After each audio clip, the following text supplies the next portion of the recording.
Model town की झील देखें जी, मॉडल टाउन की झील बड़ी खूबसूरत झील है मॉडल टाउन की।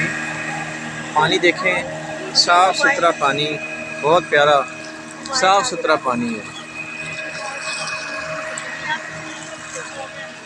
बहुत प्यारा झील है। ये सर्कल में उन्होंने झील बनाई है और पानी साफ़ है और पानी जनाब जब लहरें बनाता है बहुत खूबसूरत लगता है।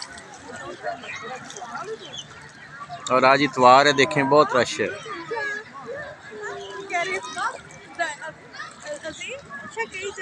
बच्चे बहुत खुश होते हैं मॉडल टाउन की झील में आकर, झील देख के। ये छोटी सी बच्ची है, ये देखें कितनी देर से ये देख रही है पानी को, पानी की लहरों को, और बड़ा अच्छा इसको लग रहा है बहुत देर से। हालांकि ये जगह खड़ी नहीं होती। तो ये झील बहुत अच्छी है, अगर आप आएँ मॉडल टाउन तो इसकी सैर करें।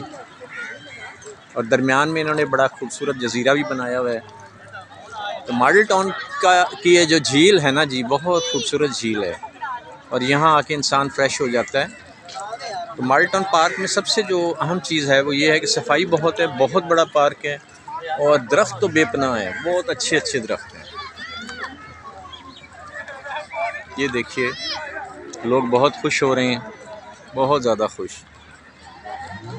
और मॉडल टाउन पार्क की थोड़ी सी टिकट है, 20 रुपीज़ ओनली। और ये अगर आप इसमें बोट में सैर करना चाहें तो ये भी 100 रुपीज़ में सैर हो जाती है। बहुत बड़ा ये चक्कर लगाते हैं मॉडल टाउन पार्क का। तो ये जनाब झील दिखाई आपको मॉडल टाउन पार्क की, अजीम नामा से अजीम उर रहमान सिद्दीकी। शुक्रिया जी।